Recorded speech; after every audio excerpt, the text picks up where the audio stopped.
Prynawn da i chi a chroeso cynnes iawn i'r oedfa. Gobeithio eich bod chi gyd wedi cael wythnos dda.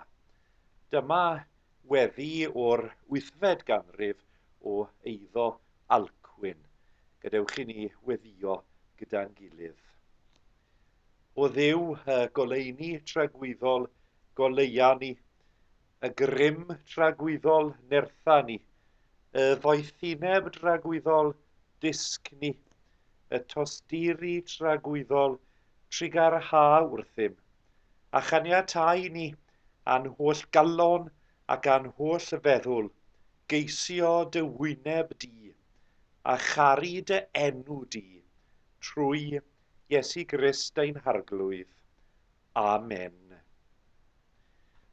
Dyma Salm 47. Yr holl bobl curwch ddwylo, llafargenwch i ddew a llef gorfoledd, canis yr arglwydd goruchaf sydd ofnadwy, brenin mawr ar yr holl ddeiar. Efe a ddwg y bobl danom ni, a'r cenhedlodd dan yn trad. Efe a ddethol yn hetifeddiaeth i ni, ar dderchogrwydd Jacob, yr hwn a hoffodd efe. Dyrchafodd Duw a llawen floedd, yr arglwydd a sain utgorn. Cenwch fawl i Dduw, cenwch fawl i'n brenin, cenwch, canis brenin yr holl ddeiar i'w Duw, cenwch fawl yn ddeallus. Duw sydd yn teyrnasu ar y cenhedloedd, eistedd yma i Duw ar orseddfainc i sancteiddrwydd. Pendifigion y bobl a ymgasglasant ynghyd, sef pobl Duw Abraham, canis tariannau y ddeiar ydynt eiddo Duw, dirfawr y dyrchafwyd ef. Gadewch i ni weddio gyda'n gilydd. O Dduw yn tad, rydyn ni'n rhoi diolch i ti unwaith eto heddi am y cyfle yma i ddod ynghyd yn dy enw di.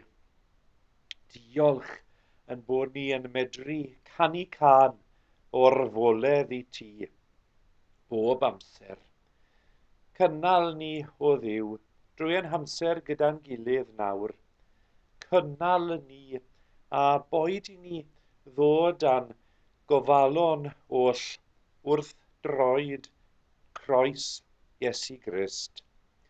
Oherwydd ynddo fe y mae ein rhyddid ni, ynddo fe y cawn ni ryddhad oddi wrth ein pechodau i gyd. Iesu yw ein ffrind ni, Iesu yw ein brawd ni. Iesu yw yr un sydd yn tywys ni drwy siwrne yn bywydau ni. Boed i ni i ddilyn ef yn well bob dydd os gwelid i'n dda. Gwyddiwn yn awr yn yr orig fechan hon am anghennus rai yn byd ni. Yn enwedig y rai rydyn ni yn ei hadnabod. Bydd gyda'n ffrindiau ni, yn cydaelodau ni, yn cymdogion ac aelodau'n teuluodd ni, sydd yn dost heddi, sydd yn bryderus, sydd yn becso ynglyn â'r hyn maen nhw'n ei glywed o'i gwmpas nhw. Bydd hefyd gyda'r sawl sydd yn galaru, yn tristau wedi gorfod ffarwelio ag anwyliaid. Cynnal dithau o Dduw arwain ymlaen ac yn dy fendith bendithia, llywyrched doleuni di ym mhob man tywyll, a boed i bob yr un ohono ni ddod i arddel Iesu dy fab yn ceidwad yn well bob dydd, ac yn ei enw fe y gwyddiwn hen oll. Amen. Cyd weddiwn gweddi'r arglwydd gyda'n gilydd. Ein tad yr hwnnwyd yn y nefoedd, sancteiddier dy enw, deled y deyrnas, gwneler dy wyllus, megis yn y nef, felly ar y ddeiar hefyd. Dyro i ni heddiw ein barabeinyddiol, a maddau i ni yn dyledion fel y maddeuwn ninnau i'n dyledwyr, ac nac arwain ni i brofedigaeth, eithyr gwared ni rag drwg, canis eiddo ti yw'r deyrnas a'r nerth a'r gogoniant yn oes oesoedd. Amen.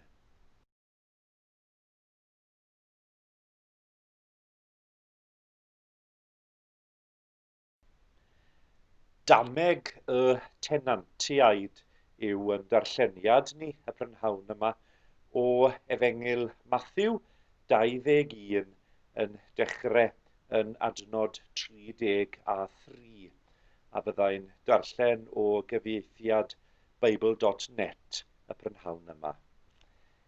Geiriau Iesu yw'r rhain. Gwrandwch ar stori arall. Roedd rhyw ddyn a thir ganddo wedi plannu gwynllan. Cododd ffens o'i chwmpas, cloddiodd lle i wasgu'r sudd o'r grawnwyn ac adeiladu tŵr i'w gwylio. Yna, gosododd y wynllan ar y rent i'r ryw ffermwyr cyn mynd i ffwrdd ar daith bell. Pan oedd un amser casglu'r grawnwyn, anfonodd weision at y tenantiaid i nôl i siar o'r ffrwyth.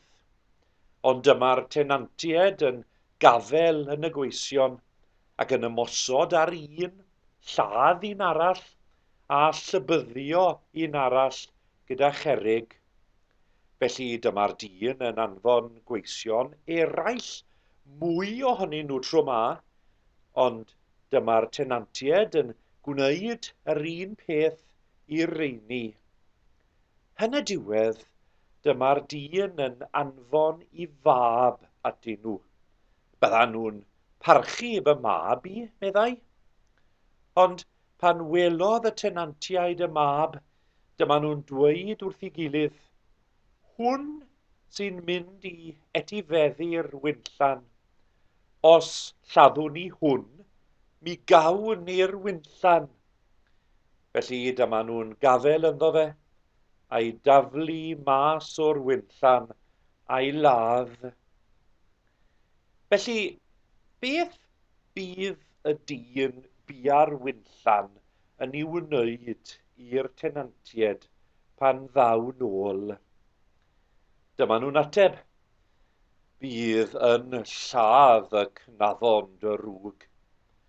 Wedyn bydd yn gosod y wynllan ar rent i denantiaid newydd. Bydd yn barod i roi i siar o'r ffrwythau iddo bob tymor. Dywedodd Iesu wrthyn nhw, odych chi wedi darllen yn yr ysgrifau sanctaidd eriod, mae'r garreg wrthododd yr adeiladwyr wedi cael ei gwneud yn garreg sylfaen. Yr arglwydd wnaeth hyn ac mae'r peth yn ryfedd yn yn golwg. Hwn dwi'n ei ddweud, bod y breintiau o fod dan deyrnasiad Duw yn cael ei cymryd oddi arnoch chi a'i roi i bobl bydd yn dangos i ffrwyth yn ei bywydau. Bydd pwy bynnag sy'n baglu ar y garreg yn dryllio'n ddarnau, a bydd pwy bynnag mae'r garreg yn syrthio arno yn cael ei fathru. Pan glywodd y prif offeiriaid a'r phariseiaid straeon Iesu, roedden nhw yn gwybod yn iawn i fod e'n sôn amdani nhw. Roedden nhw eisiau i arestio fe, ond roedd ofon y dyrfa arnyn nhw am fod y bobl yn credu i fod yn broffwyd. Mae Iesu yn cymryd gweledigaeth sydd yn gyfarwydd iawn i'r Iddew yn y ddameg arbennig hon. A dweud y gwir, mae yna ddamhegion, mae yna straeon am wynllanoedd yn yr Hen Testament, gan gynnwys yn Eseia, pennod 5. Felly bydde y ddameg ddim wedi swno yn gros i ddealltwriaeth y darllenwyr a'r gwrandawyr gwreiddiol. Falle dyna pham mae'r Phariseied a'r prifo-ffeiried mor amlwg wedi deall y neges ar ddiwedd y ddameg. Mae'r ergyd wedi dod yn glir iawn iddyn nhw. Ond i ninne fel Cristnogion sydd yn medru edrych nôl ar y digwyddiadau hyn, a'r gallu gynnon ni i wylio'r cyfan drwy lens yr croeshoeliad a'r atgyfodiad a dyrchafiad Iesu Grist. Mae yna negeseuon eraill yn dod trwyddo hefyd. A'r hyn yn anad dim sydd yn anharo i wrth ddarllen y darlleniad hwn o Mathew 21 unwaith eto yw mor amlwg y mae Iesu yn gosod allan y neges am bechadurusrwydd pob yr un ohono ni, os mynnwch chi.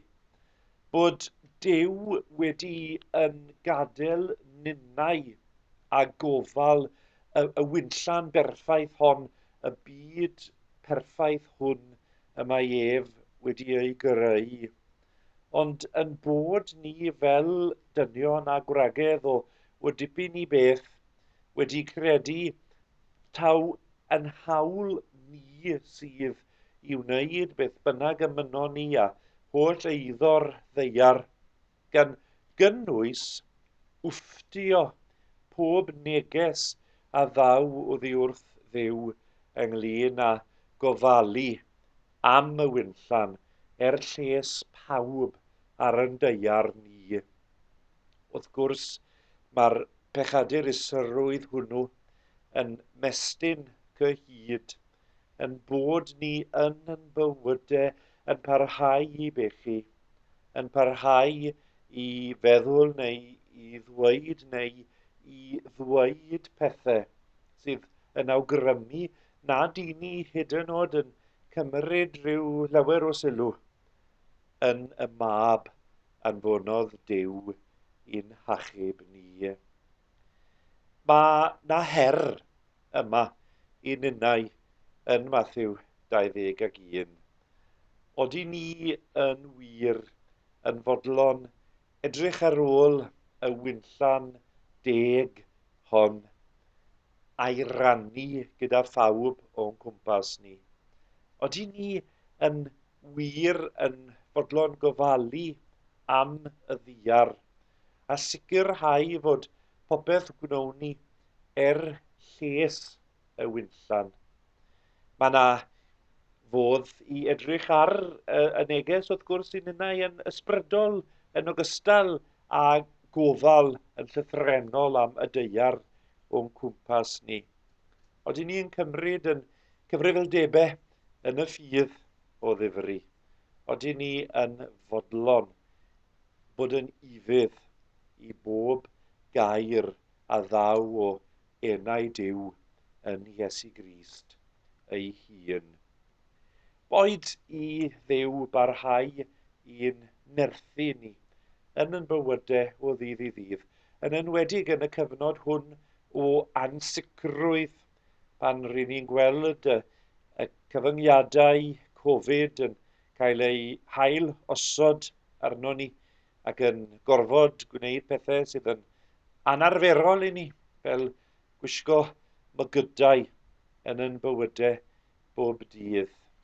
Ond mae'r Duw sydd wedi yn gosod ni yn y wynllan hon yn rhoi i ni i addewid y bydd yn cadw ni ac yn peri yn bod ni yn ffynnu wrth i ni i ddilyn ef. Wnewch i ni weddio ar ddiwedd yn hamser gyda'n gilydd. Gras ein harglwydd Iesu Grist, a chariad Duw, a chymdeithas yr Ysbryd Glân, a byddo gyda chwi oll.